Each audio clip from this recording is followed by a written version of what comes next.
How's it going, everybody? This is the Dirt Bike Channel podcast. I'm your host, Kyle Brotherson. And pretty cool podcast today because I am going straight to the source again. You guys have heard of the term once bitten, twice shy, right? Well, that's what happens with me on this podcast. Sometimes I open my big mouth before, I've thought. My wife says that to me quite often. She's like, do you even think before you speak? And so maybe some of you can relate to that. Today, we're going to think, and Kyle's going to think before he speaks, and what I'm really going to do is I'm going to invite back onto the program Ben Burr. He is the policy director for Blue Ribbon Coalition, and he's coming back on the program to give us kind of an update of several projects that are going on with Blue Ribbon Coalition, and he's going to educate us. And the other thing that's going to happen, and Ben doesn't know this yet, but the other thing that's going to happen today is we're all going to learn how to jump higher, run faster, swim farther. We're all going to become just like gladiators, basically. And so I wanted to throw that in because Ben said he had like a trick for all of this to work. And so we're not just going to learn about, environmental issues and keeping trails open and the exploits of Sharetrails.org. He's going to teach us how to become gladiators in our own lives. So fair enough. We need gladiators or something. We need people who know how to fight. We do. No, thank you so much for coming on. I just want to I want to keep people tuned into this because if there's one thing that kind of frustrates me more than anything is there's so much apathy in our user groups, and it's like, you know what, the fight's against us to kind of kick us off lands, and we're going to get into a ton of this stuff and to shut trails down. Those things never sleep. The people who are fighting against us never sleep, and so we are extremely lucky to have groups like yours, especially Blue Ribbon Coalition, to help fight the good fight while we are sleeping. And so with that introduction, thanks for coming back on, Ben. Appreciate it. Thank you for having me. I want to start out by saying about a week ago, I guess the weekend right before the 4th of July, we put out a release that we were challenging, basically appealing a BLM decision that's going to close a bunch of routes in the Canyon Rims area, which is kind of down by Canyonlands. It's south of Moab. We'll talk a little bit more about it today. In Utah here. Yeah. In Utah. And you sent out an email blast to your supporters and your followers. And we had a simple ask that we're trying to get as many $5 a month monthly donors to this legal challenge as we can get so that we have a base to work off of for the legal funding. And your followers rose to the challenge. We got a lot of new donors from those messages.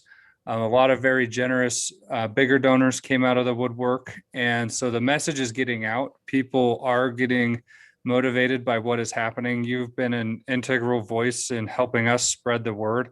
And just to your listeners and those who responded, we had enough come in that we do have staff that will send out individual memberships and thank you notes. They'll get something, but I just wanted to personally thank everybody who's supporting us in this. We are completely outfunded by the environmental groups, but I think you'll find from listening to me and Kyle today, we're passionate about this. We're going to give it 100,000% of our effort and make every dollar we raise and every tactic we deploy go as far as it possibly can. So I just your listeners are great, and I appreciate everything they're doing to support us. Well, thank you. And I think it is really critical to just mention that and to reiterate that hey, if you're donating $5 a month, you are doing more than 99.9% of the people that own a dirt bike, that own a side-by-side, that have a camper, that do any of this stuff. Because most of us, and we kind of covered it in the last podcast, when you buy any sort of recreational vehicle, whether it's a camper or a dirt bike or a side-by-side or even a mountain bike, the last thing that you're doing is looking for a group to support, some political group or a foundation to support. And so the fact that you're doing something, if you decide to take a stand and be like, you know what, I'm going to support Blue Ribbon Coalition, Sharetrails, you're doing more than most people. And the other thing I would say is $5 a month or $10 a month. It's amazing how far that goes. If we had even 50 people as a result of listening to this, if we had 50 people say enough is enough, I'm going to spend $5 a month to support sharetrails.org. That is amazing is in the amount of traction that can do. And then also in my conversations with Ben on the phone, there are ways that you can then kind of magnify that by going and getting matches from different corporate partners. Is that right? Yeah, that's correct. So we use the money we raise from small dollar donations, as we always set it aside, especially for this travel management planning thing that's going on in Utah. We have a separate legal fund. We sequester those funds into a separate account, and then we use those as matching dollars for grants that we get through. We've gotten one through the state of Utah. We've gotten one from Yamaha. We just sent in applications this week for a Polaris grant, and for the Overland Expo recently created a charitable nonprofit extension of their event that they're going to use to grant out money that they raise during doing some of the silent auctions and raffles and things that they do at their event. And so we hope they'll support us. I mean, we have to see how they respond to the application, but when we show up with matching dollars and kind of an invested interest in what we're doing, it tells those corporate partners that their donation will go even further too. And so it just starts to compound and become more and more of a resource that we can use to go the distance. And unfortunately, we're going to probably have to go the distance on about every single one of these based on what I'm seeing happening in the field right now. But still, that synergy, that's what we need. And it's either we lay down and accept defeat, or we stand up and fight, and we might as well fight. And again, that doesn't necessarily mean that we can win every single one of these little battles, but we can't just be pushed over by SUA or other environmental. Yeah. There's a process to this, right? I mean, there's a constitutional process. There are protections in place, and we want to make sure that our voices are heard. If the other side is going to share their voice, we ought to share ours, right? Yeah, I was actually thinking about kind of what you were just discussing this morning, is that defining what winning looks like in these cases is kind of nebulous. So for example, one of the first plans that was released was the San Rafael Desert. This is this area south of Green River. It's not the San Rafael Swell, but it's kind of east of there. And the BLM chose an alternative that was pretty good for off-road recreation. This is the one we talked about on the past show. They started with 300 miles and ended up opening 900. Because they typically have four different plans that they can adopt, and they're everywhere from kind of liberal to conservative, or however you want to describe it on that spectrum. Well, right? I mean, they're in a legal settlement. They're doing this process because SUA sued them. SUA sued the BLM. The legal settlement requires, they sued the BLM, and this requires that they come up with at least one alternative that is kind of what SUA wants. And so there's always one that's going to close a lot of things. And SUA, just for those listening, SUA is the Southern Utah Wilderness Alliance, right? Yeah, okay. And they're an important player in this. They're the ones who've kind of instigated this process and are kind of opposite of our interests. Like if you support outdoor recreation and access to public land, they're kind of working against you. And so the BLM ended up deciding a plan that was pretty favorable to the off-road community and those who like to camp and those who like to recreate on public land. But SUA challenged it. And they said they didn't do their process correct. And at this point, that is being challenged in federal court. We filed a motion to intervene on that on behalf of the BLM, and we received notice that we will be allowed to intervene on that just a week ago. So that's a major development on our end, that we will be a defendant intervener on that case and fighting to keep that San Rafael Desert area open as the BLM wants to do. But the fact that they challenged that sent a signal to the other BLM managers in the state that are doing this process. And there's 12 other areas that are being looked at. And so Canyon Rims was the next one to come out. And I spoke to some of the people who were in the meetings with the BLM on these planning meetings. They're like certain government officials with our local governments get to participate in that as what's called a coordinating agency. And they said there was a lot of pressure within the BLM office to find a decision that closed some things, would make SUA happy. And and there was a lot of pressure to find some things to close just for closure's sake, just so that they wouldn't have the idea challenged. And so did SUA win their appeal yet? No, we don't know. There's a court process. It's going to take months to unfold. Have they influenced the process of the other BLM offices to give them more of what they want already? Yes, they absolutely have. The Canyon Rims decision, they could have picked alternative D. That's what I've seen in my analysis. The roads they're closing, there's not really a lot of justification for it. The best justification I can find is they were trying to acquiesce and not have the plan challenged.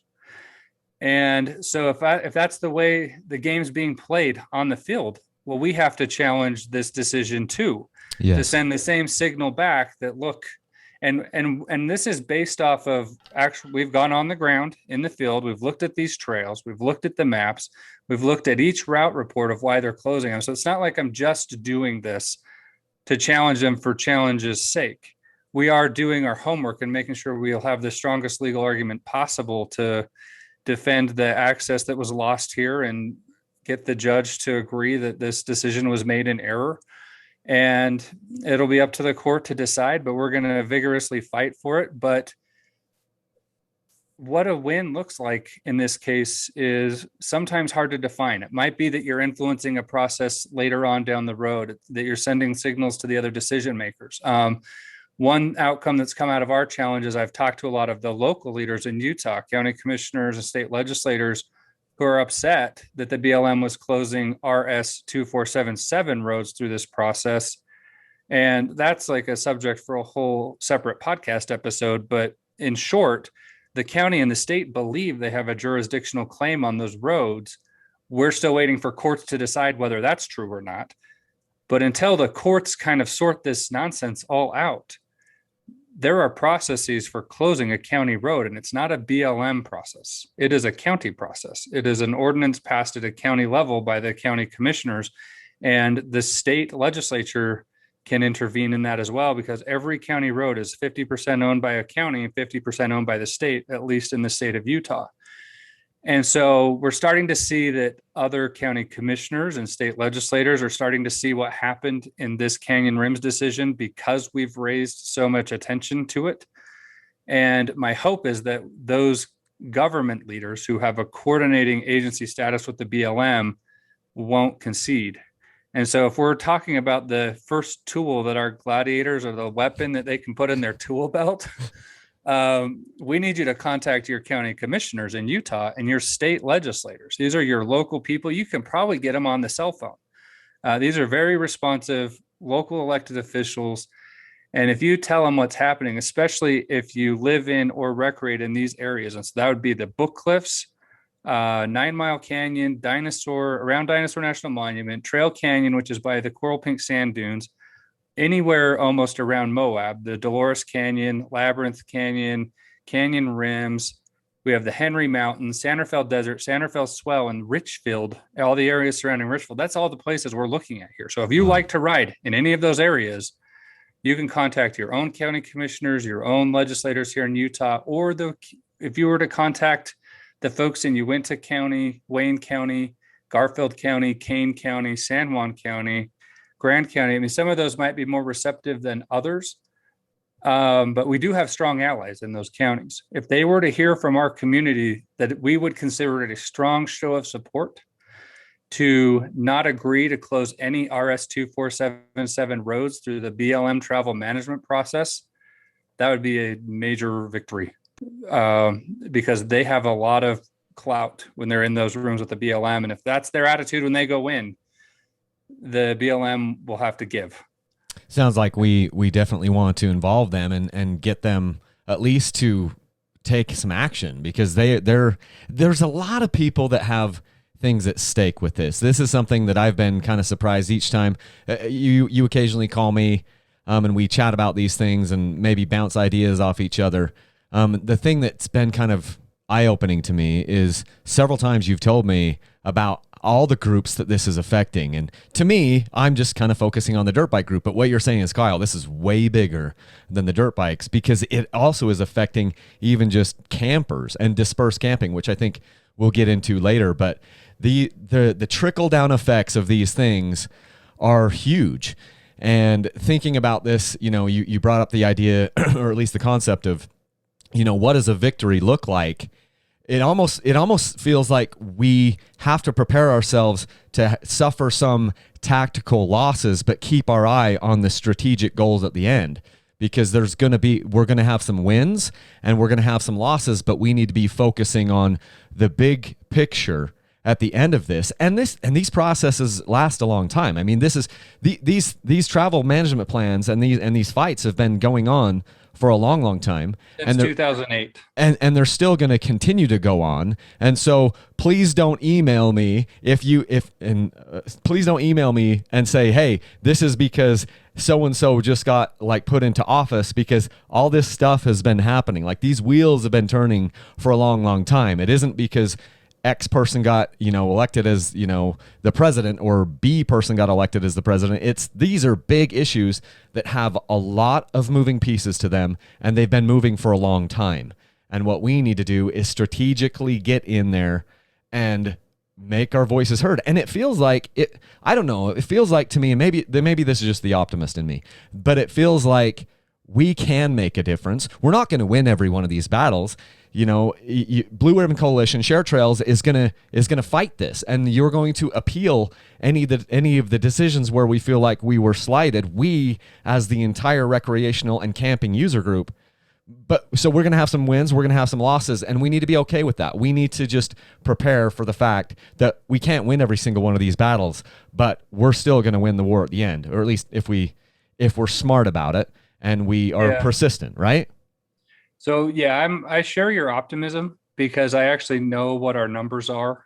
If we get everybody engaged, we really do have more numbers. Our economic cloud is as big as it gets in the public land space. If we can get the recreational if we can users mobilize. Because like what you said on the last podcast, you buy a side by side and you just spent 30 grand, but you need a truck to pull it, and then you need a trailer to pull that. And it is within that amount of time, you have just spent six figures, you know what I mean? In some of these cases. And like you said last time, you can buy a lot of hiking shoes, for the amount that you can buy a dirt bike or a side-by-side or a truck or a trailer. And so there is money in our group. We just need to mobilize and organize as the recreators, as the RV, recreational, ATV, dirt bike, and then also campers. Big time, because this affects them big time. Even the Subaru crowd, right?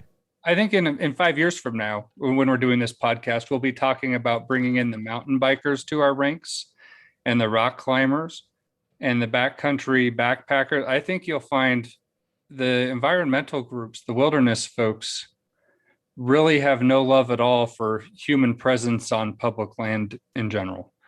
And if you're one of the few that doesn't have armies of interest groups mobilized against kicking you out, it's because you're not paying attention, or they just haven't quite gotten to you yet. Yeah. But they will. I didn't think they would come as hard as they're coming after dispersed camping, but they are.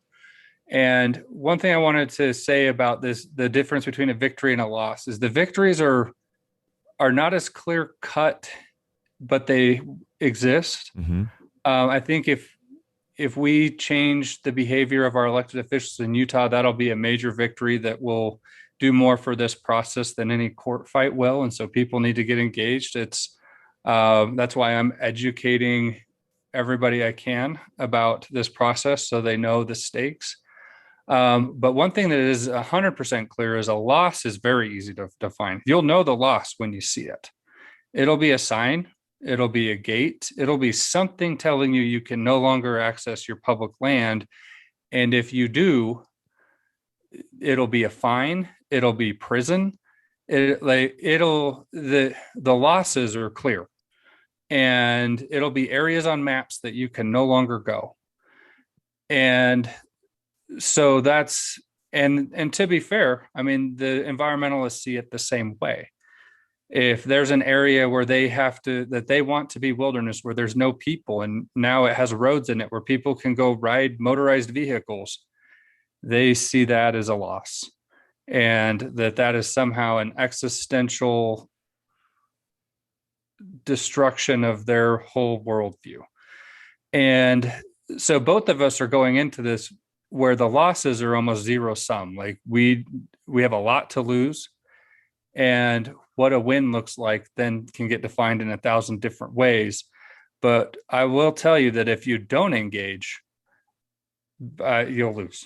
Like the system is rigged for more closures.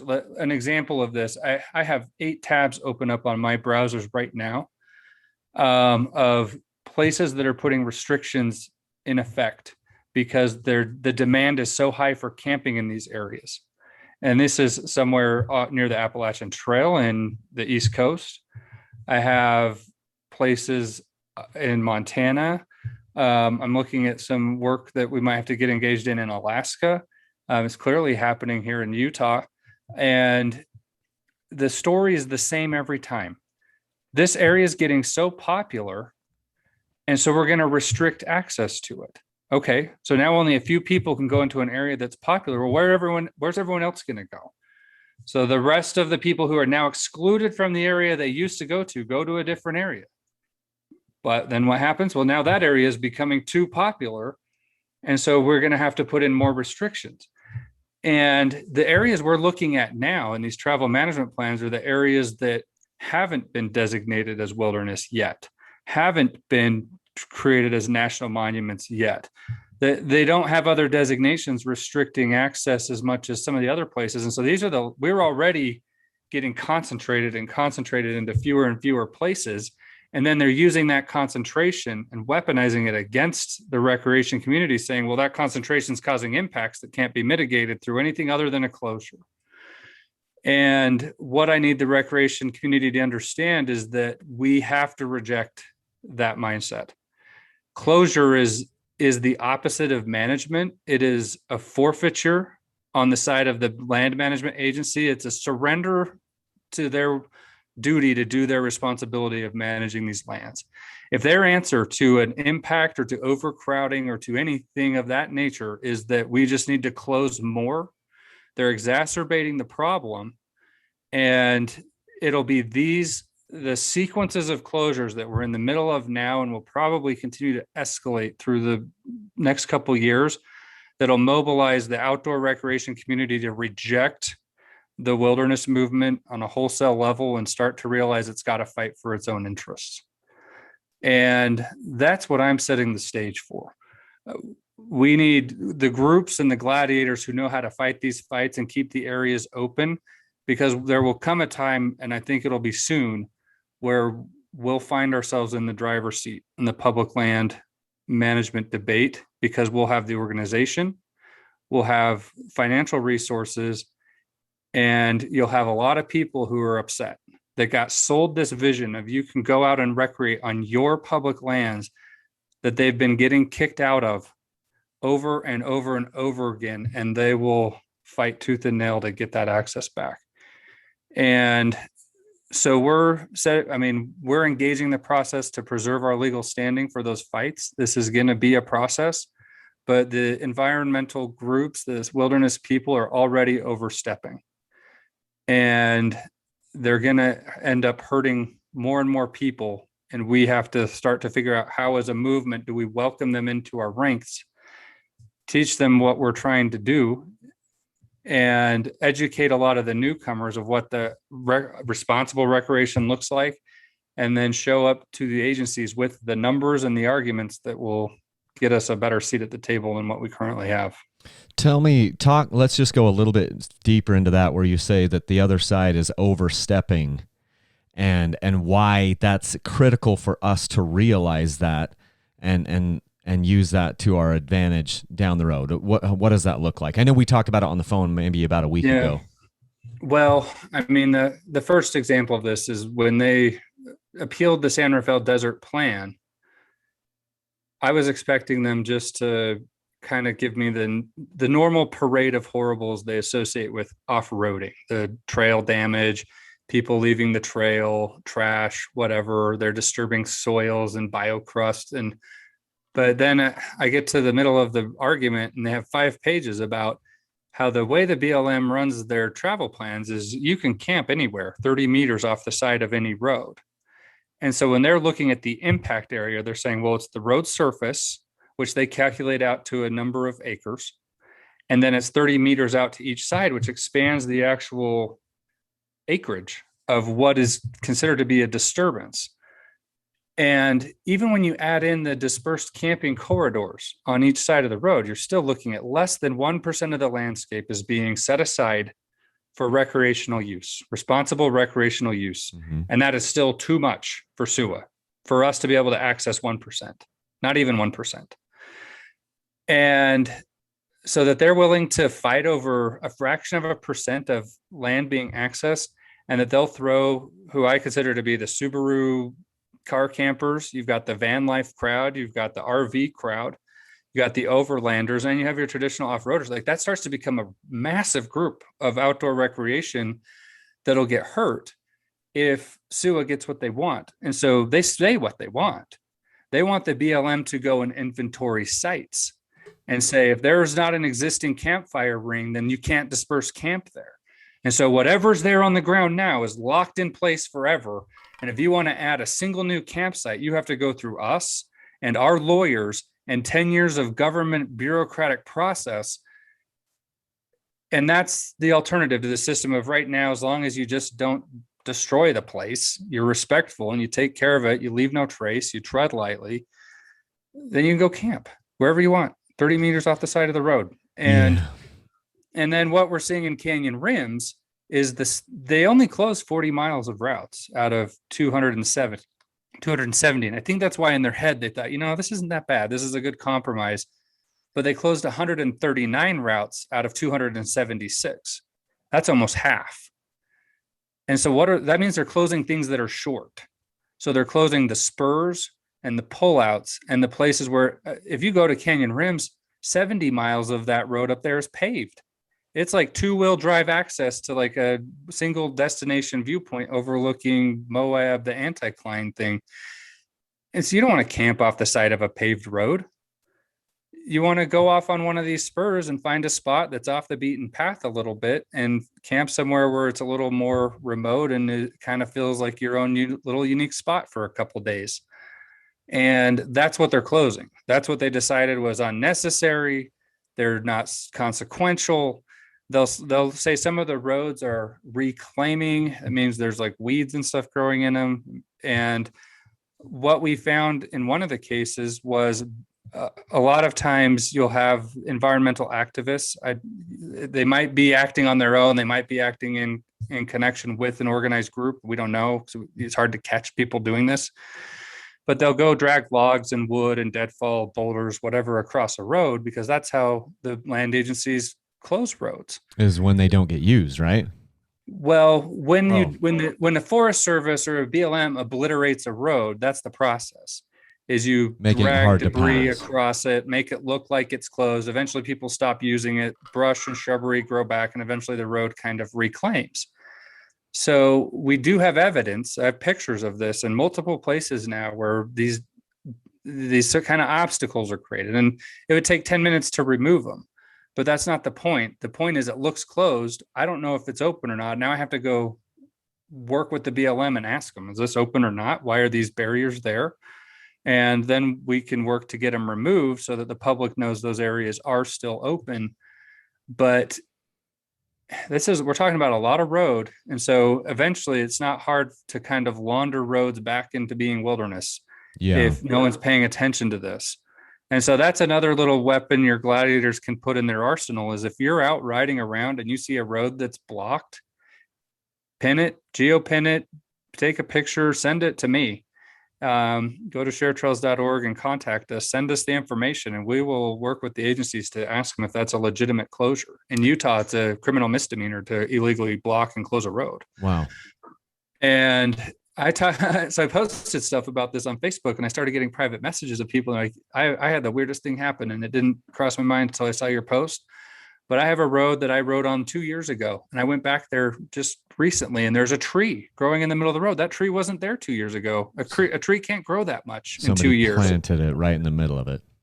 And so I believe somebody actually went out and planted a tree in the middle of the road to make it.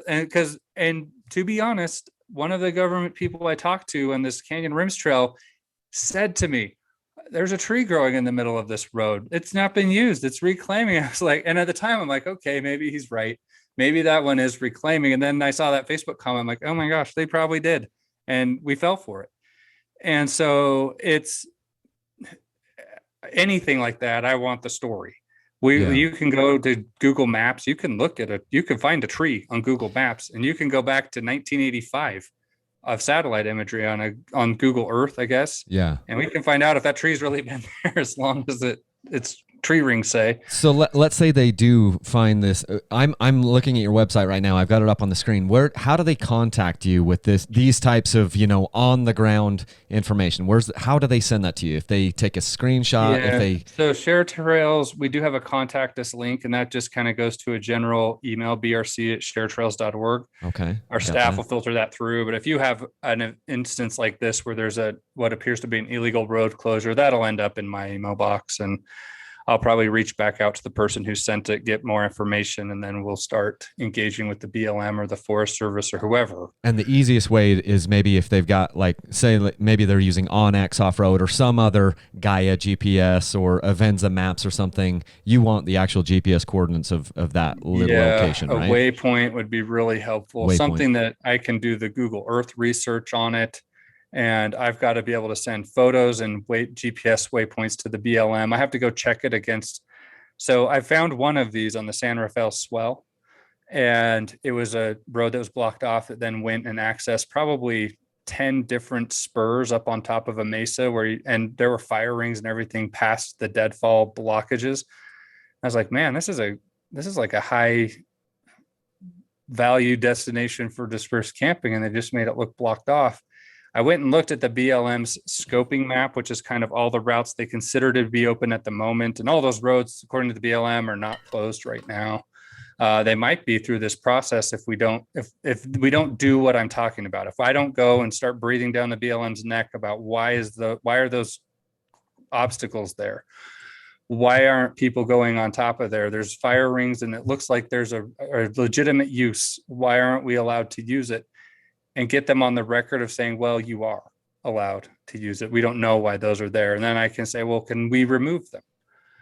And if I can get the BLM on record saying that, I mean, I could go, like, a person could go remove these if they want, but I never do that. I always want the administrative record and proof that the BLM agrees that road should be open, because the record is more important than whether or not what's actually on the ground in some cases, especially when things get legal. This is one of the fantastic things about doing these types of podcasts and these conversations with you is you're thinking about things as a lawyer. I mean, I don't want to put words in your mouth. I don't know if you went to, but the point is your brain works like a lawyer. You know how these things play out. And so, for me, I might just throw these logs aside or whatever. But you're going, hey, no, we got to play. The game is played a certain way. Send me the information, send me pictures, send me, geotag, and let us go sink our teeth into this, Fantastic. Yeah, and to be fair, I mean, I don't know if I have to disclose or whatever. I'm actually not a lawyer. But you think like a lawyer. I've worked a lot with them. I've worked a lot with federal agencies. I've been a consultant that works with federal agencies. And I try to avoid lawyers as much as possible, to be honest with you.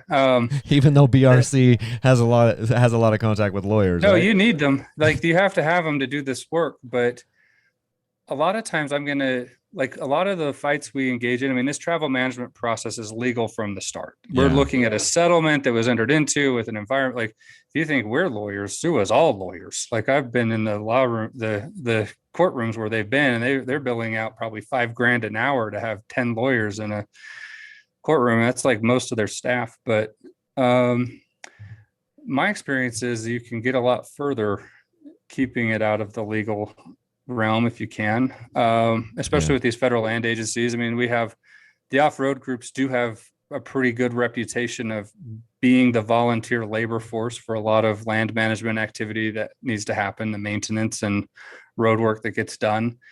And so it's a lot of that goodwill goes a long way too. We don't have to do all our work with lawyers. And a lot of this public commenting stuff, I mean, we can kind of shift gears a little bit. Right now, there's a public comment period that's open for the Book Cliffs travel management area. This is the Uinta County side of the Book Cliffs. There's a Grand County side as well, which is where probably more people are familiar with, like your Sago Canyon. There's like a ride that goes up there, the petroglyphs. You can get up to some of the canyons outside of Green River, and those are pretty accessible to the people going to Moab. But Uinta County is very different. You have to come at it from the Vernal side or Colorado. But this area is incredibly popular for hunting. A lot of big game out there: elk, bison, bear, cougar, deer. And so a lot of people are going into this Book Cliff areas to do their hunting and their camping. It's kind of more of a wildlife driven recreation economy, more so than an off-road recreation.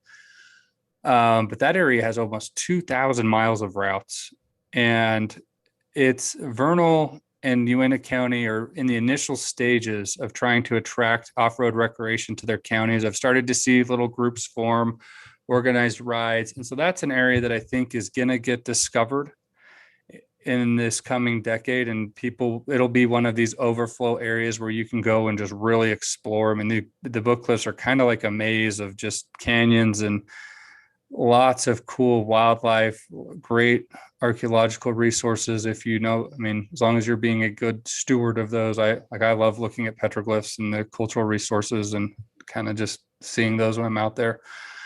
So the Book Cliffs area, I would encourage people to go comment on that area. And some key points there is the people I've talked to on the ground have said some of the BLM staff in that area are giving a lot of deference to SUA's Red Rock Wilderness Bill. For instance, they'll say, "Oh, we have to be more careful about that road because it's in the Red Rock, it's in wilderness in the Red Rock Wilderness Bill." And I'm like, well, the way laws work is if it's just a bill in Congress, it means nothing. It's a proposal. It actually has to pass the House and pass the Senate and then pass the conference report and then get signed by the president to become a law. And until it's gone through that process, the BLM has no business considering whether a road is included in a specific legislative proposal, but that's what they're doing.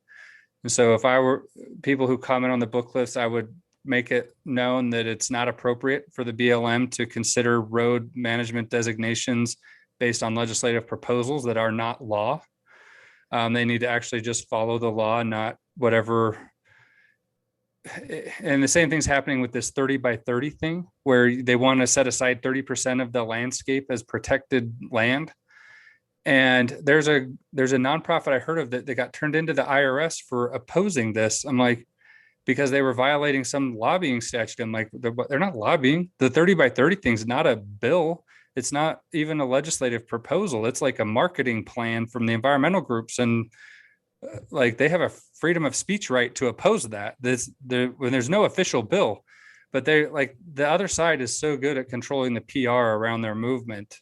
They get away with a lot of what I consider to be, I mean, that to me is just, it's nonsensical. Like you shouldn't be basing decisions off of things that aren't law. If you are a federal entity, you just shouldn't.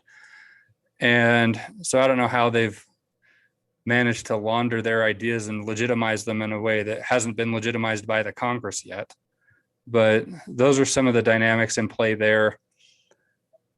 Same thing as what we're seeing in canyon rims. There are a lot of main canyons in the Book Cliff, but then there are a lot of little side canyons. And then you get up on top of some of the different levels of it and you get to lookouts and things.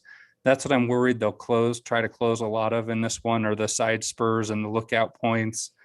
And people need to realize what the impact is going to be. There's a lot of shed hunting out there. A lot of people go into this area just to observe the wildlife, to prepare for their hunts. And if you can't get to the certain areas where you're observing the herds and the animals that you're going to go hunt in the hunting season, it could make it.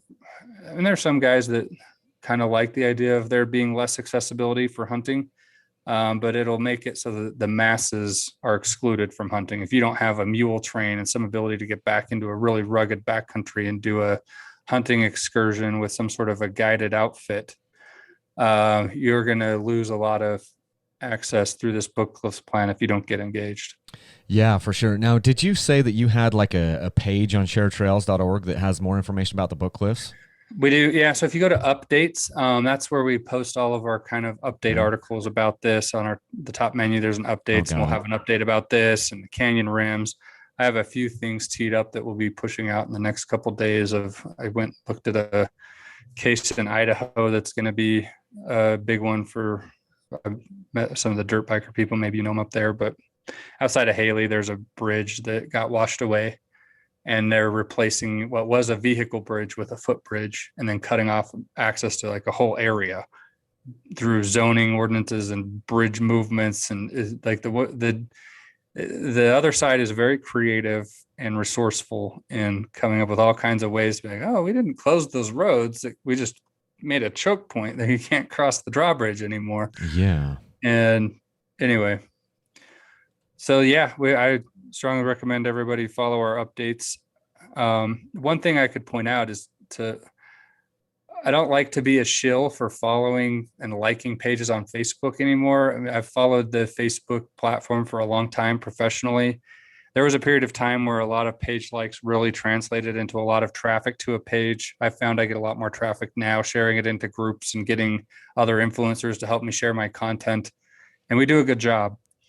But what I have found is that on some of the grant applications that we've applied for, they actually ask like how many Facebook likes you have, because I guess that matters to them for some reason. And so that's another little weapon in the tool belt, is you can help a group like ours look even bigger by doing those little things, liking us on Facebook, liking our posts, because I include in our grant information screenshots of our analytics and say, this is the reach I have. These are the people I can reach when I share this out into all the groups. And some of our posts, like we do okay for the size of an organization we are. And I look at, I've run some pretty big social media accounts in my day. And so it's for what we are, I consider it to be impressive. But then I go look at Polaris, which is a massive corporation. They have one of the sexiest products on the planet. And they do a 4th of July post, which has the troops on Polaris machines. And our posts are getting a lot more engagement than theirs. Even though they're a big brand, they have massive marketing budget for digital media. And that tells me something, that they as a corporation aren't connecting to their customer in ways that they could. Yeah. A lot of our members are Polaris customers. They care deeply about these legal fights and not losing access to our public land.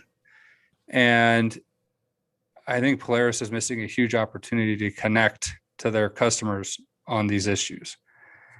And you and I have talked about this, and so I've applied for a grant with them. I'm going to give them a chance to support us through an official program they've created through their corporate branding department. But one thing I'm working on is I'm writing a letter to, let me see what her name is. CEO of Polaris, right? Yeah, so I tracked down, her name's Holly Matson Spaeth, and she's the director of corporate branding and partnerships at Polaris. I'm writing a letter right now to her to explain what we're doing, the work we're doing, the support we're seeing from the community, and then I'm going to make a formal ask and invite for them to support us. And one thing that I think would help this letter have a bigger impact is I'm going to put a page on our website where you can add your name to this letter too. And we'll just have a big database of names. So these are people who've read this letter, awesome, agree with the message, and want the corporate leadership of Polaris to know that the fight we're in is virtuous. It's beneficial to their customers, and they should be one of our biggest supporters. And if I can get Polaris customers en masse to help us in that, and off-road community in general, so that they can see we've got numbers behind us. And so this doesn't take money. This doesn't take anything. It says just adding your name to a letter, and I'm putting my name on there too. And so you add it with mine, and it'll be polite. We're not threatening them. It's just, we would consider it a strong show of support for you to support us in this. And the reason I feel like we need to do this is because these corporations, like Polaris gave $5 million recently to the American Forest Foundation, which is great. I mean, they do trail work, they'll maintain trailheads with the money. That's great. I have nothing against that on the surface. Yesterday, Tread Lightly announced that Ford is releasing a new initiative through the Bronco Wild program, where every sale of a Ford Bronco is going to donate to Tread Lightly, which is great. They do important work. Their message resonates. They've really helped educate the community, and they've helped sponsor and train a lot of the groups that do the trail work. Here's my concern. We had a trail group, a local trail group in the San Rafael Desert, who had teed up about 100 volunteers to come down into that desert and put up signs, maintain trails, and do the work necessary to help the public know which roads and routes in that area were open. He'd been working months to tee that up. 24 hours notice, BLM calls him up and tells him, never mind, you're not allowed to do it because Sue is threatening to sue us if we let you. Jeez. And so he had to call all his 100 volunteers and say, we can't go do the work. We're the volunteer army of the Federal Land Management Agency. This is all free labor for the feds. And they basically said, sorry. We're representing at least 8 or 9 groups in California who got OHV grants through their state program to go do trail maintenance and trail work and the trailheads and clearing the deadfall and whatever. These groups overperformed their grants. But there was a state audit of the program. The auditors decided that they didn't overperform, even though they have documented evidence that they did, and decided that these groups collectively owe the program back $700,000 of money that was approved, stamped, and signed for by the decision makers in the agency. They went through the whole process right. And then afterwards, they said, well, our agency people didn't do the job right, so you have to give all the money back. And you're not eligible for grants anymore.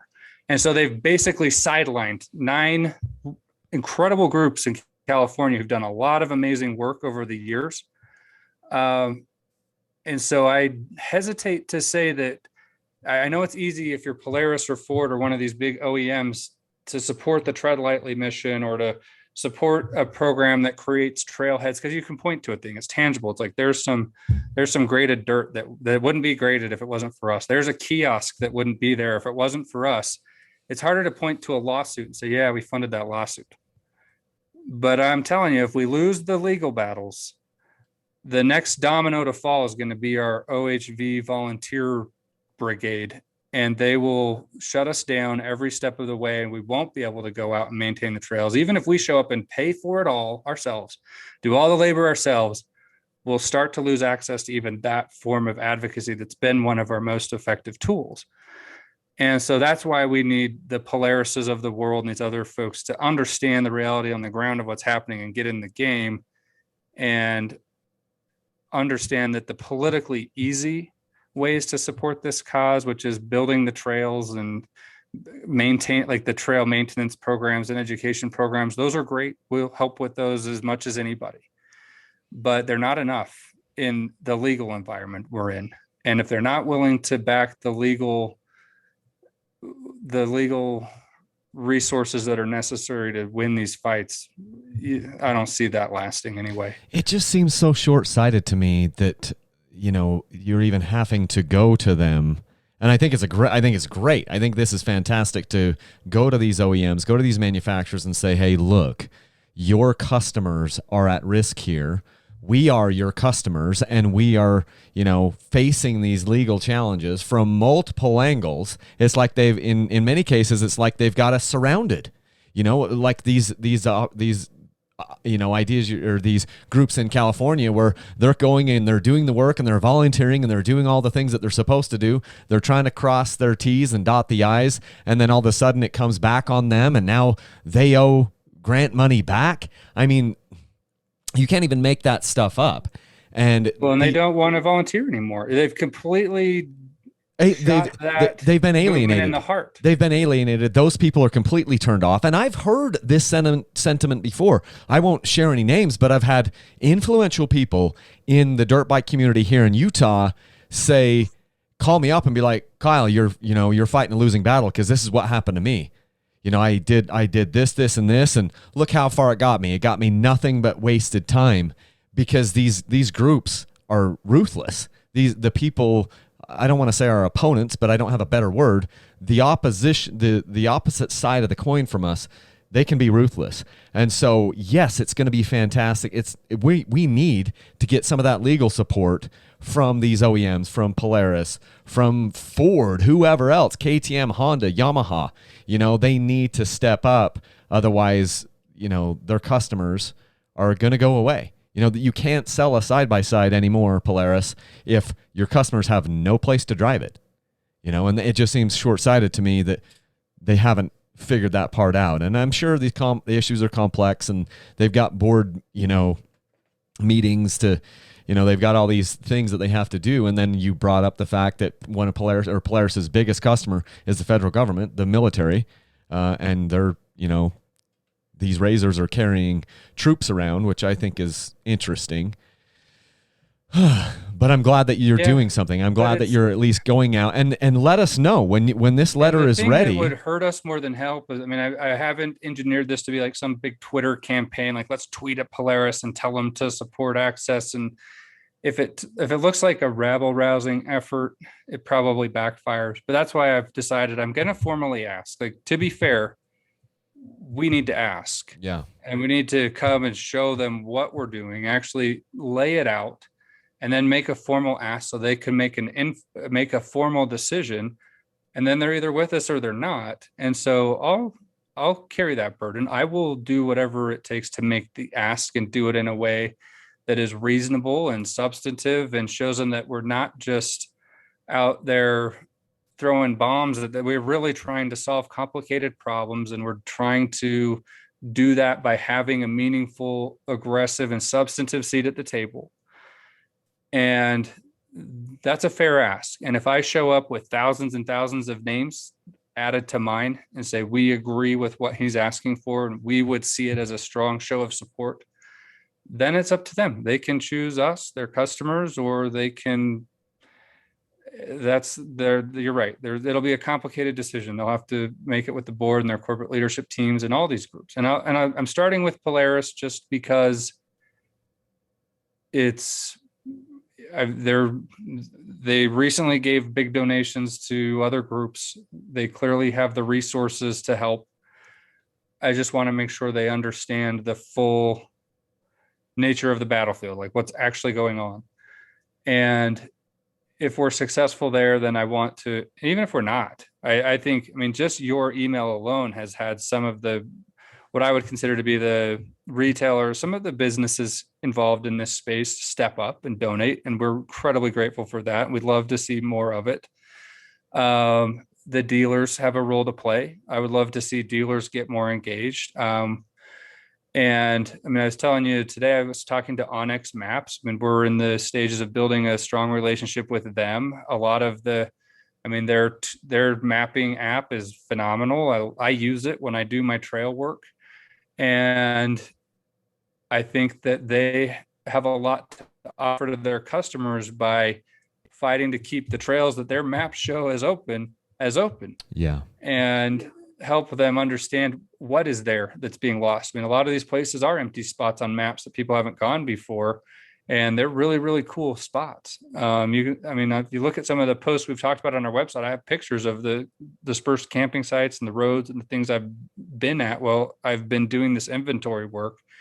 These are phenomenal areas. Like, if you were to go and actually see what these are and realize you're losing access to them, you'd be livid. Like, these areas are phenomenal. And maybe you've been to some of them, but if you haven't, trust me, I've seen them. You are losing something incredibly valuable as part of our public land system that you can't access this anymore because of what's happening. And it's some of the most spectacular landscapes on this planet. And if you don't have an able-bodied 2 feet you can walk on to get there by the time this is done, then you'll probably never see it.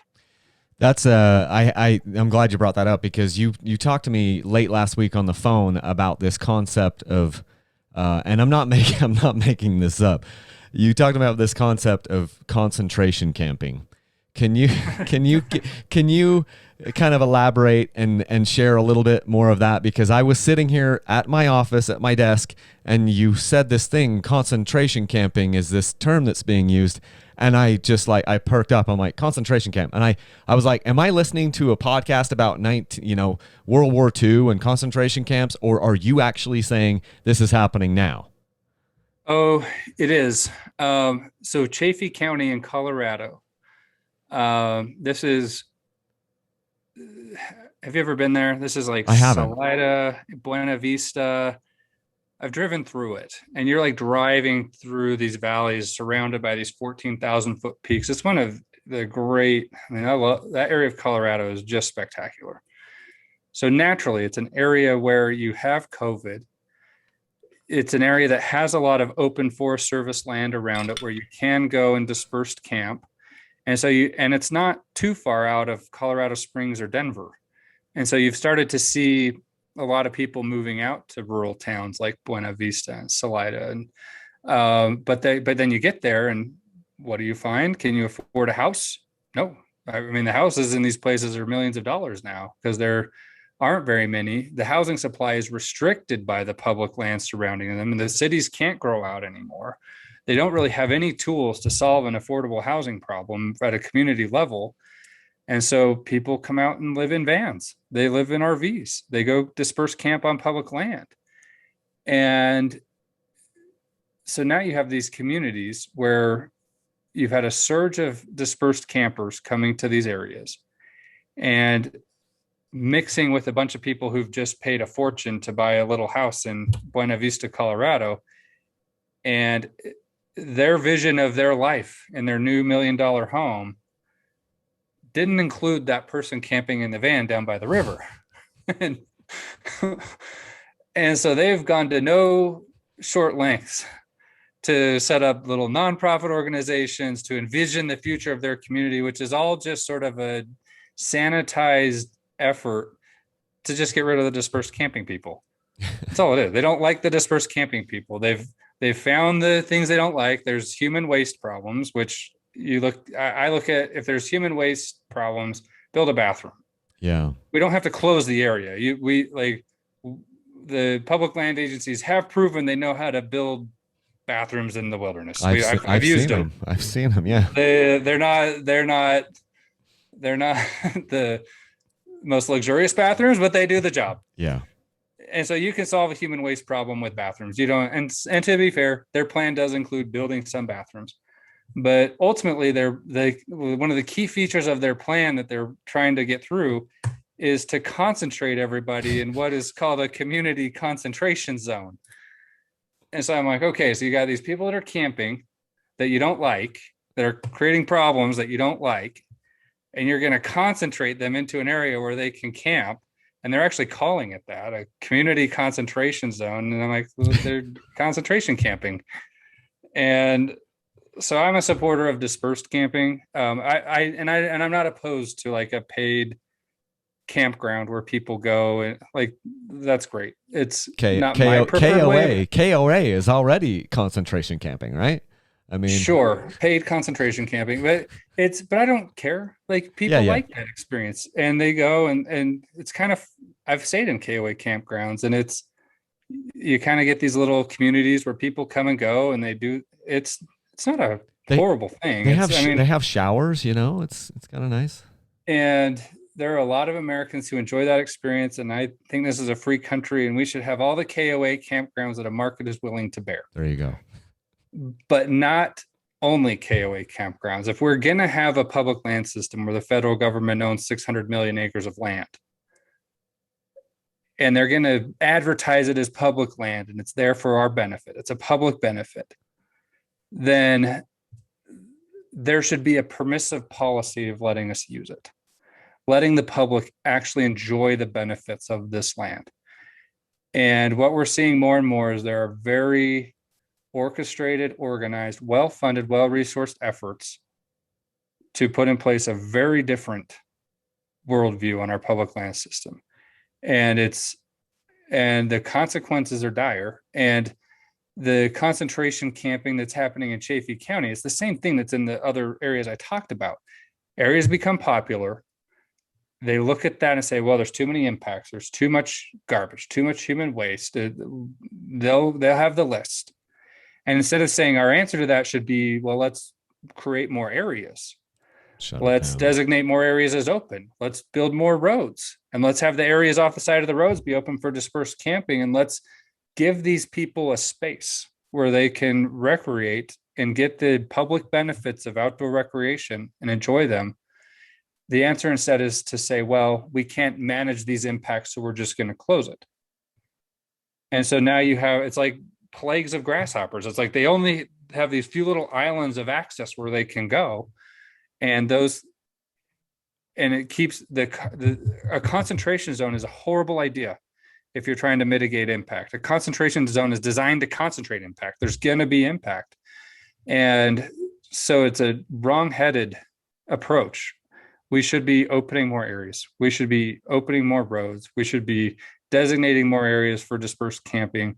The public clearly wants this. They are spending vast fortunes on RVs and sprinter vans and overlanding equipment. They want to go have this experience and this lifestyle. And our public land system is looking at this fleet of campers coming in and saying, no, whoa. We didn't plan for this. Our job is to preserve the user experience, which is to go have a backcountry hiking experience.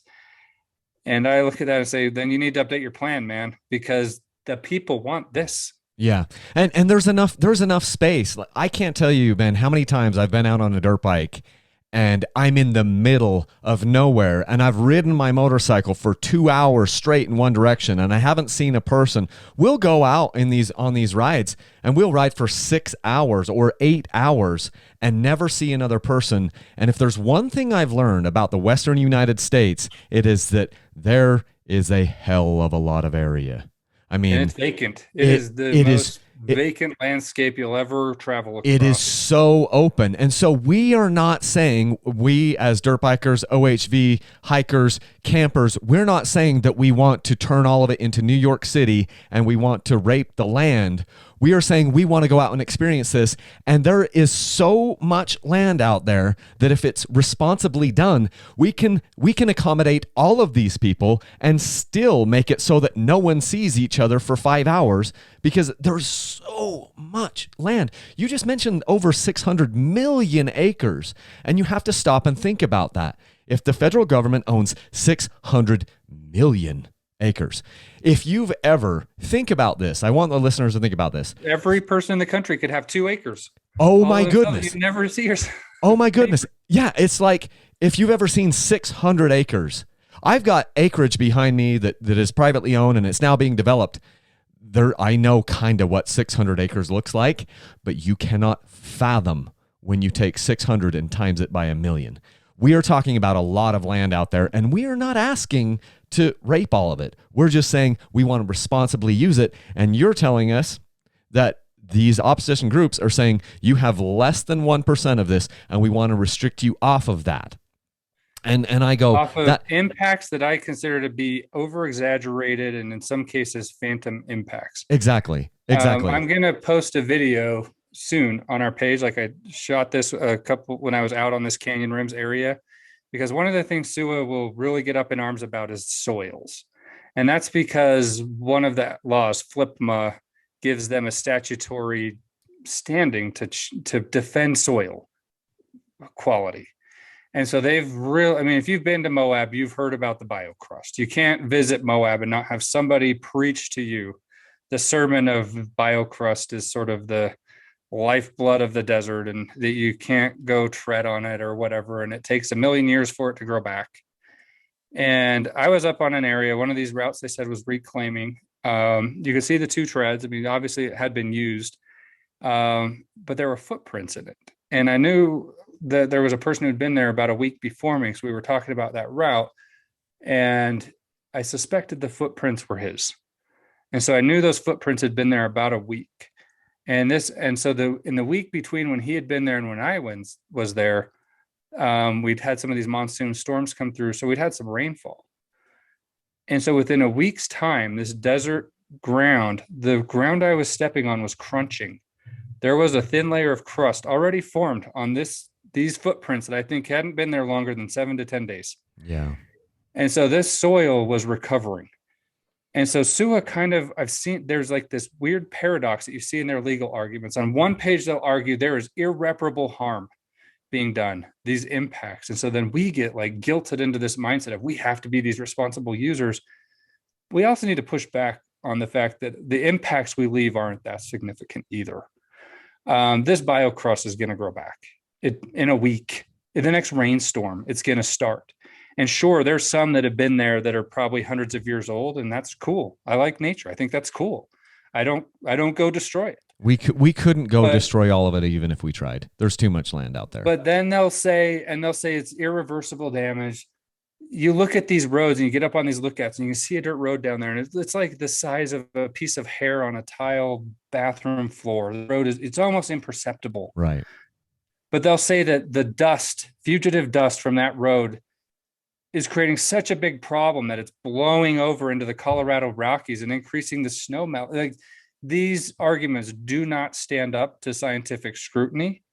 I have no idea how they stand up to judicial scrutiny. They're nonsensical. And we shouldn't sit and take it that they claim that the impacts we cause. I was in one of the areas we are in that we looked at a route they're going to close is in a box canyon. Okay. Did you see the videos of Zion about 2 weeks ago when there was a flash flood coming out of Springdale, out of Zion? I didn't see it. Washing away cars and boulders the size of houses. Those are the geological forces that carve these canyons and these river washes and these bottoms. You're telling me that a dirt bike is creating an impact that's irreparable in an environment that was created by absolute colossal forces of nature. Yeah. Well, like things that are erosion events that are so big they can be seen from space. Like, these people are not serious. And so we have to start also calling them out on that. Their arguments are nonsensical. They're taken seriously because we don't show up and challenge them, tell them to prove it. And like, they claim one of these roads need to be closed because it's bighorn sheep habitat. It's a lambing area, and the vehicles will disturb the sheep. I tracked down one of the biggest bighorn sheep guides in the state. I'm like, is that true? He's like, yeah, there are bighorn sheep there. This is on the road that comes out of the Schaefer Trail. You'll see them on the side of the trail. They'll be like walking up and down next to the traffic of Jeeps coming in and out of that area. They're so impervious to vehicles, they don't even care. Like, people going in there on a dirt bike isn't going to hurt the sheep. They're used to us. They know what we are, and we're there. We're not causing irreparable harm. Yeah. Well, this has been fantastic. Maybe we can kind of end on just kind of like the grand strategy for public lands and where you think things are headed in the coming years. I know that you don't have a crystal ball, but maybe that would be a good wrapping point for us. Yeah. So I strongly believe that,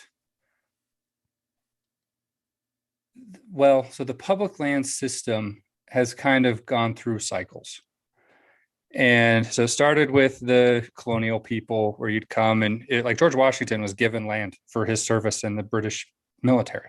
And then they reneged on the deal. And that was one of the things that really kind of pissed him off and made him want to fight the British and join the cause of the revolution. Like, the Revolutionary War was about land policy and people wanting to escape the broken feudal system of Europe and find opportunity, which was based in ownership of property in America.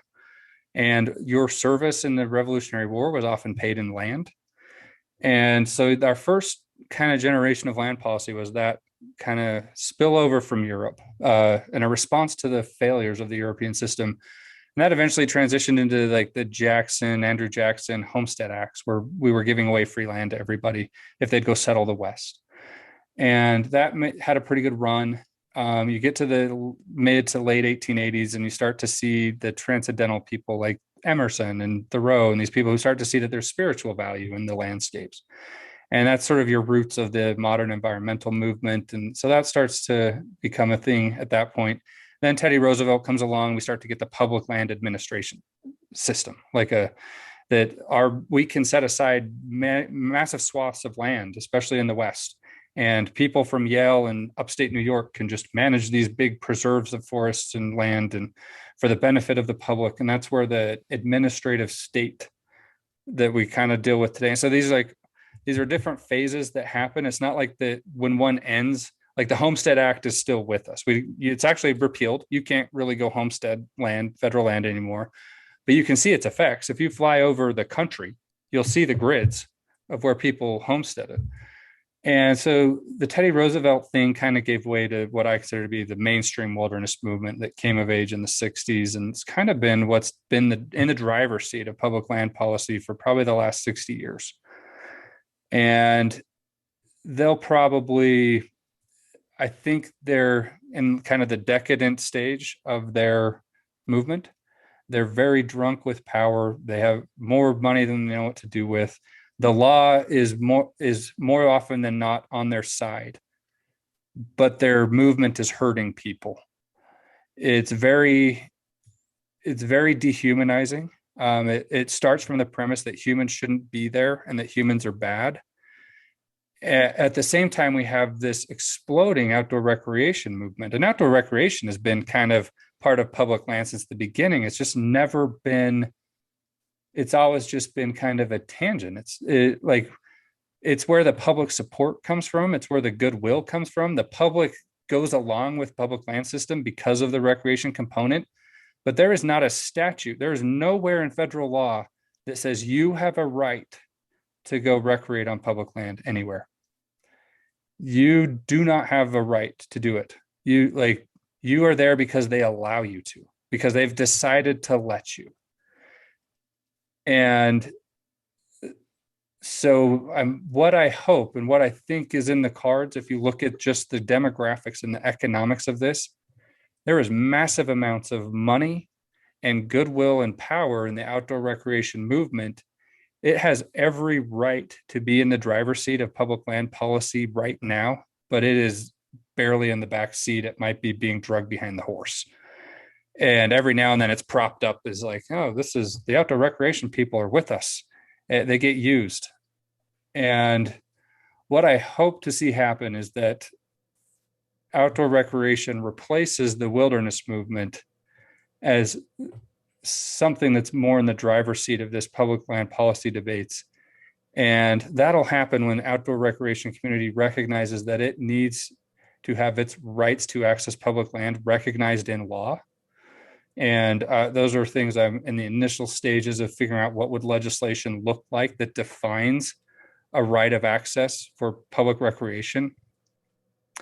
And once we have that, that would give us legal standing to, if they close a road, we could show up and say, you can't close that because you've violated this right that was granted to me through statute.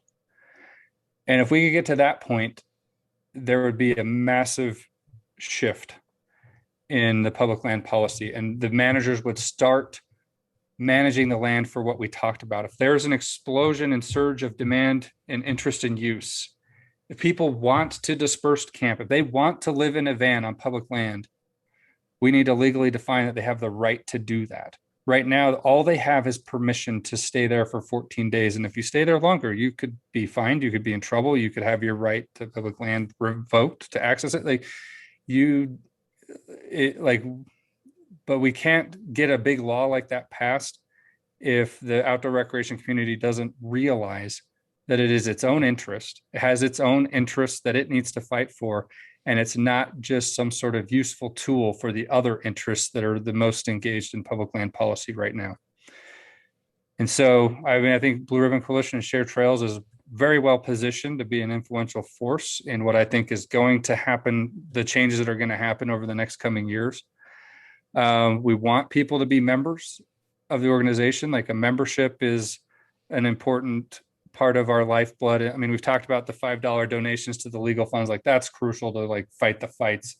The membership base provides sort of the overhead to run the organization. Like, I didn't realize it, but to run a nonprofit, the compliance costs are extraordinary. You have to register in all these different states. You just have to have a compliance person that just keeps on top of things and keeps you so that you're not getting hurt by, there's a lot of scrutiny on how a nonprofit operates. And so you do need the overhead costs. And then the membership numbers are also clout. When I write my letters and comments to the BLM, I always talk about the members and the people we represent. When I write a letter to Polaris, you're going to see in there, this is who we are and this is who we represent and this is how big we are.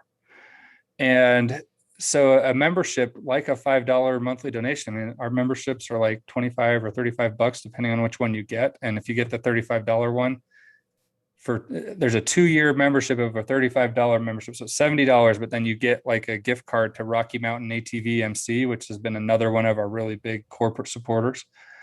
And so it's, again, not a lot of money, but it gives us a lot of important tools to do our mission. Yeah. Well, that's good. I'm just showing the website here right now, sharetrails.org. I would encourage everybody listening to this, if you have made it all the way through this podcast and you are not a member of sharetrails.org, I'm just telling you, this is something that probably needs to change. You probably need to start contributing to these organizations. I don't know of a single other organization, and maybe there are, and Ben, you probably know some others that are doing some really good work. This just happens to be the one that I know the very best, and I have been kind of watching what has happened over my 10-year dirt bike career. And the longer I go at this, the more I realize that we just can't stay on the sidelines anymore. And we've talked about that a ton. So I've got sharetrails.org up here. You mentioned hopefully soon you'll have the letter to Polaris. When that comes out, where people can sign up, where do you think that's going to live on the website? But I'll give you a link. So when you publish this to your channels, we can have a link somewhere. Okay. And it'll be in the updates section on our page. Okay. I'm wrapping that up today. It seems like that's a like blog post setup where you've got these little articles. Yeah, with just a web form. Okay. It'll be really simple. And then the thing I want to close on too is that you and the Dirt Bike channel, Kyle Brotherson, you are a magnifier of this message. And I like to think that this hasn't been really hard work for you to help me get this message out. I enjoy talking to you. I learn a lot from you. I hope you feel the same. I suspect a lot of your a lot of the people who follow your show are also members. And that's the other little weapon a gladiator can put in their tool belt, is just helping us spread the word. You've been as good an example of this as anybody, and you've helped us get the word out about these things as well as anybody I could have asked for help from. And so if you're listening to this and you have your own channel, you're in your own groups on Facebook, almost everybody in this community is part of a bigger community. And I need all the help I can get getting the word out. And that becomes a positive feedback loop. As I get the word out, people reach out to me with their issues, and it gives us a bigger portfolio of things we can work on, which is great. But that also means that eventually I hit my bandwidth of what I can do, which means that's where the membership funds, like the membership, when I say overhead, what that means is money to hire staff. My goal is to have this be an organization that has 50 staff that I'm training how to do this work. And so that we have an army of well-trained people that know how to do this. But I can't build that if I'm not getting the resources to make this worth people's time. And a part of our movement that's both a strength and a weakness is we're really volunteer-oriented, really good people.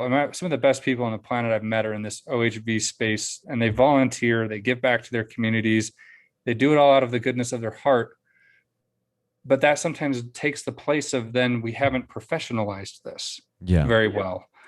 And we're up against people who have professionalized this to the nines, and they make very good livings doing this professionally. And I don't think any of us need to go make vast fortunes doing this. But if there's people who believe in this and want to be involved at a bigger level, we need more organizations out there that can help them do it in a way that I consider to be more of a professional approach than the volunteer-based approach, which I have nothing against, but you got to have both. And so that's another sort of, I want people to understand that the resources we get, we are very passionate about using those to fulfill our mission.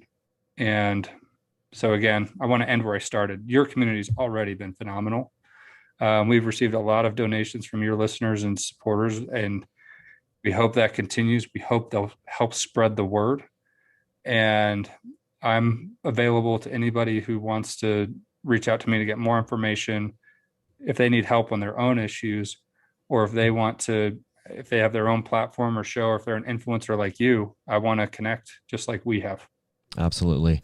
Well, I appreciate you coming on the program. It's awesome. I want to continue to do these updates as we go along, because the message needs to get out. So thank you for the work that you're doing.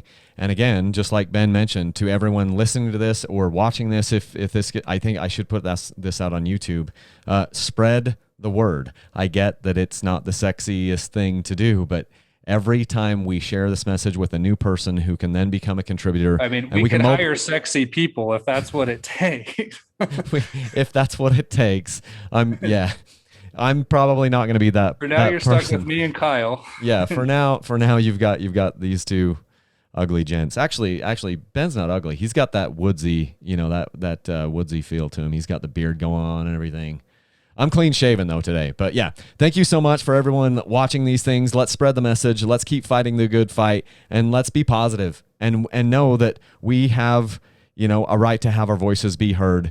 We're not asking for the moon. We're just asking to have access to these areas and not have them all shut down. It's an irresponsible position from the other side to say, no one could do anything. That isn't a solution, like Ben mentioned. And I think that we need to remember that. And thank you so much for fighting the good fight. I'll cut you loose. I just want to say, I actually do want the moon. Like, if we start actually taking tourists to space on the moon, I think one of the first industries you'll see develop up there is off-roading. Oh my goodness. Because there are no roads. Well, and that's interesting too. We've never talked about space exploration, but I'm all for space. I'm all for tourism in space, and I think that's the only way that we really get stuff happening in our space program. I guess if we're not careful, that might be all they let us have. Yeah, so maybe. So consistent. Okay. Well, thanks, Ben. I'll cut you loose, and we'll keep fighting the good fight. Appreciate it. See ya. Wow.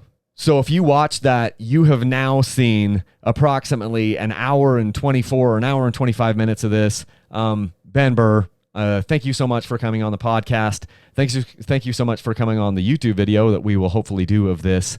And I appreciate all the Dirt Bike Channel listeners. If you heard that, he said that, hey, the DBC followers are actually mobilizing and doing something. So give yourself a pat on the back, and then let's continue to do that. Let's be contributing members of the Blue Ribbon Coalition, and let's get involved, and a little bit of oomph as far as from our pockets for these legal funds and these legal fights. It can go a long way. So I appreciate all of that. This is the part of the podcast where I say, hey, if you want to support Dirt Bike Channel, one of the easiest and best ways you can do it is to use my links to Rocky Mountain ATV. It's cool too, because Rocky Mountain ATV is also a partner for access here with Sharetrails.org. If you go to Sharetrails.org, their website, you can see I've got it pulled up right now. I don't know if they've got my membership up here. I'm not a partner for access. I should probably become that. I should probably talk to them and see how much that costs, my little business. But Dirt Bike Channel does sponsor Blue Ribbon Coalition. I do a yearly donation, and then we'll contribute on separate little legal funds as they come up. They'll send you notices in the mail, either snail mail or email, and it's a good way to get involved and to make a difference. So thank you so much to everyone. Again, use my links to Rocky Mountain ATV. You can find them over at dirtbikechannel.com. That really helps to support me. Coming up here in just a little bit, I've got another Dirt Bike Channel sweepstakes going on where I'm giving away a motorcycle. That will be a brand new 2021 KTM 250 XCW TPI. That starts on August 1st, and it goes through August 31st.